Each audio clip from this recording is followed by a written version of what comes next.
Hi guys, and welcome back to Fit with T. I hope you guys are good. So in my last video we spoke about how to become a professional athlete. What does being a pro athlete mean? What's the difference between being pro, full-time and competing for your country? And if you haven't checked that video out, I encourage you to check it out. In this video today, I'm going to be talking to those of you who are unsponsored athletes, but you want to know, how can I fund myself? How can I raise funds so that I can be a full-time athlete and train full-time like an elite athlete? So let's get into it. So here's the catch-22 in athletics. To become a professional athlete, you essentially need to train like a professional athlete. But how can you train like a professional athlete? Which oftentimes means training full-time, which oftentimes means being able to have the freedom to train, the freedom to rest, without having to worry about the finances for your life. If you don't actually have those finances, if you don't have the support or sponsorship to fund you to do that, then you have to work, and that means that more of your hours get taken up. It means that your rest time gets taken up and that your training suffers. So can you see this catch-22? So in this video, I'm going to give you 5 ways that you can raise money or make money that will enable you to train full-time like a professional athlete, to fund your athletics, and essentially be your own sponsor. So most professional elite athletes train around 3 to 5 hours a day, about 5 to 6 times per week. So on average, we're talking about from 15 to 30 hours a week most athletes want to train. Okay, so that's how many hours that they want to train. In terms of what an athlete needs to fund their athletic, and in this video I'm going to put aside your living expenses in a sense of rent, council tax if you live here in the UK, gas and electric, these kind of things, and just focus on all the funds that you would need specifically as an athlete. Okay, I broke this down as an annual cost like this. For coaching fees, if you're looking at paying your coach because you want your coach to be able to be there to train you that many times a day, whatever, then generally a sum of about £400 a month. If you are, particularly if you're in a group setting where you're not the only athlete in the group, but your coach is available to you full-time in the sense of being able to train you when you need to train, then £400 a month. Then we're looking at, if they're 11 months of the year, we're looking about £4,400 a year for coaching. Then you want to think about treatment, physio treatment, that kind of thing. I put down about £200 a month, £2,200 a year. That works out, so we're talking 11 months, because let's say one of those months you're gonna not compete and you're gonna rest, so £2,200 a year. Then we're thinking about sports nutrition, £660 a year. So I've broken this down essentially into £15 a week, and then 11 months of the year, so £660 for your sports nutrition. So this is not necessarily your normal living, but the additional things you need. So if that's supplements, if that's training snacks, if that's food, for competition specifically, so stuff like that. So £50 a week for 11 months, £660. For competition and travel fees, I put down £1,200 for the year. So again, that breaks down 6 months for £200, so you're not going to compete every single month. So for travel to training, I've written down £925. So in the UK, a bus pass monthly costs £84.10, which works out to £925.10 if you're going for 11 months, but just taking off that 10p at the end. But basically, if that was the way that you're going to travel every day to training, then that's going to cover your monthly bus pass. If you have a car, it will probably fall around that mark regardless. So I just use that as a guideline. So let's say £925 for the year. Then you've got warm weather training. So let's say you want to travel for the last 2 to 3 weeks of the year for warm weather training, good warm weather camp. I've written down £2,000. So that would include everything: flight, travel, accommodation. And then for clothing and equipment, I've written down £1,000 for the year. Okay, so this is for training clothes and equipment. So as a guideline, I've written down £12,385 for the year would be your athletics needs to be able to cover your training and competition for the whole year. Hi guys, so this is future Torema. I've basically already edited and uploaded this video that you're watching, and I realized I didn't actually include track fees and gym fees. I actually can't believe it. So please just pretend that I put that in the budget, even though I didn't. You can just mix and match the numbers that I've added there. So for example, I put £400 for coaching fees. Coaching fees might be a lot lower for you, so maybe 200, then you can maybe take another 200. I'm sure your track and gym fees will not be £200 a month. I hope not, but you can basically mix and match the numbers. Just use the 12,000 that I put there as a general guideline. It might be a lot cheaper for you. It's not like living in London is the cheapest city in the world, because it really isn't, but basically just use it as a guideline. But yeah, just to quickly let you guys know, I'm really sorry that I forgot to add that, because that is like obviously an obvious thing that you need as an athlete. So yeah, just wanted to say that. Sorry that I forgot to put that in. Okay, so for the purpose of this video, I'm going to round that number down to £12,000, just so that I can show you guys nice neat numbers as to what you can do if you want to raise money so that you can actually cover all your athletic expenses, train full time, you know, be able to pay for your coach, etc, etc.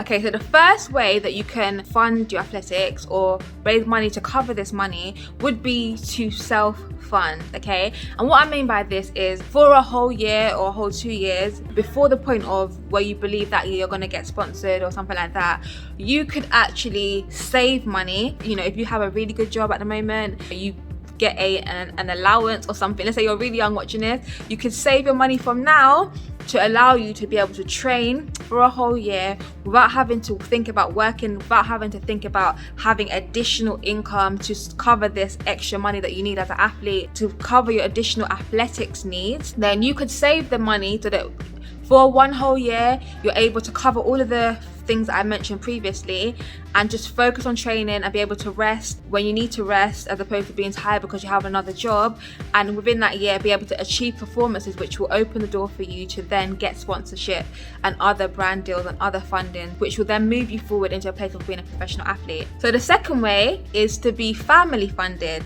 You know, if you are blessed, your family is in a very good financial position and your family believes in your gifting and what it is that you're aiming for, the vision that you have as an athlete and your skills, and they believe that you can make it to be a professional athlete, that you can make it to whatever major championship that you're aiming for, then maybe your family would be kind enough to fund you. So these needs that we're spoken about so far, as well as of course additional needs that you have. The majority of athletes are young enough to still be living at home with family, or perhaps they're in university and they've got, you know, either a grant or they have a loan that allows them to go to university.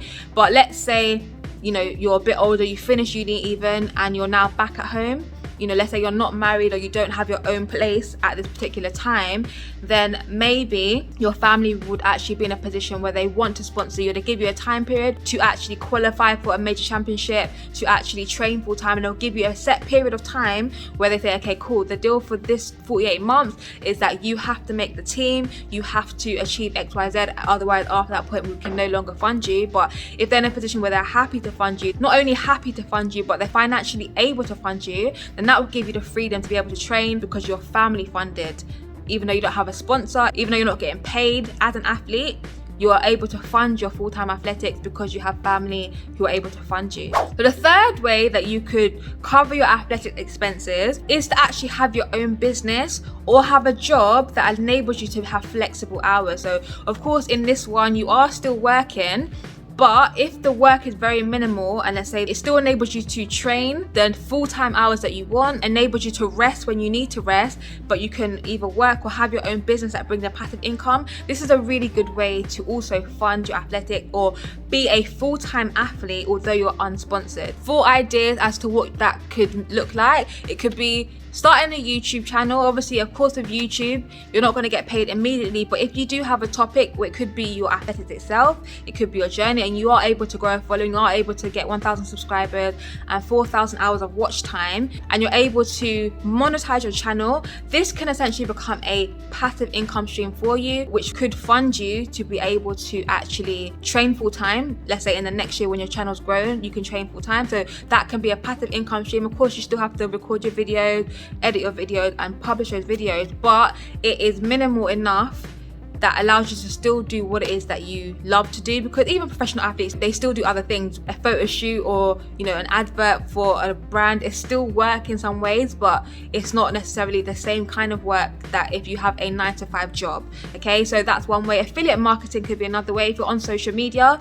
So again, if you have a YouTube channel, you can implement that. If you have a blog, you can implement it. So affiliate marketing is essentially getting paid a commission to promote and advertise other brands' products in a genuine way, way. If you use a lot of product already as an athlete, you use loads of product, you could start a YouTube channel doing it. You could write blogs and show about it and leave links to those things. If you have Instagram or whatever social media you use affiliate links so that when people use your link, you get paid a small commission. Of course, you would have to be really good at this and actually be focused on this in order to do this. But again, it could be another form of passive income for you. Once you've actually published those links, you can help lead people to big brands where you get a nice, decent commission for those sales. Then that could be another way for things that you're already using. That could be a really good way to make a passive income as an athlete, which will enable you to again train full-time in the way that you want to. Coaching is also a really good way to do that, you know, especially if your coaching fee is quite high. You can think about what kind of coaching you want to do and charge a higher fee. If you are qualified, if you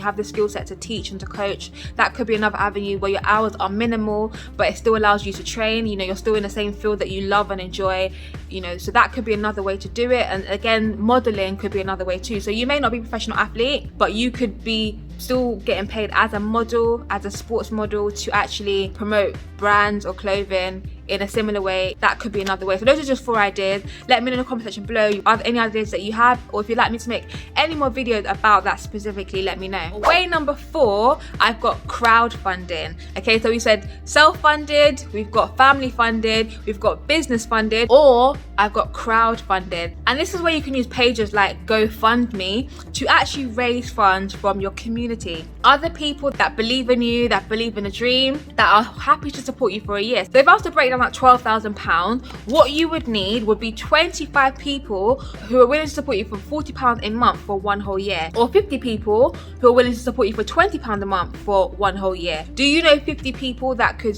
sponsor you for £20 a month for 12 months? Do you know 100 people that could sponsor you for £10 a month for 12 months? Is there anyone that would be committed to do that? If you can prove, or you can really show that, do you know what, I just need 1 year to train like a pro, to train like an elite athlete, to make the team and then open the door and actually become a professional athlete who's paid, people may be willing to support you in that. So that's a way that you can do that, by crowdfunding, by raising funds for the new season, for the new year, and raise funds that way. So that just breaks it down for you guys specifically as to how you could raise that £12,000. Of course it was a bit more, but I just used 12,000 because it just gives us a nice round number to work with. And then last but not least, I've got charities or community grants. You know, depending on where you live, depending on how old you are, there are different grants and things like that available that most of the time to subsidize your cost of being an athlete. Especially if you are young, if you're under 24, there's a lot more grants and stuff like that available to you. Have a look at what kind of grants are available in your community, in your country, in your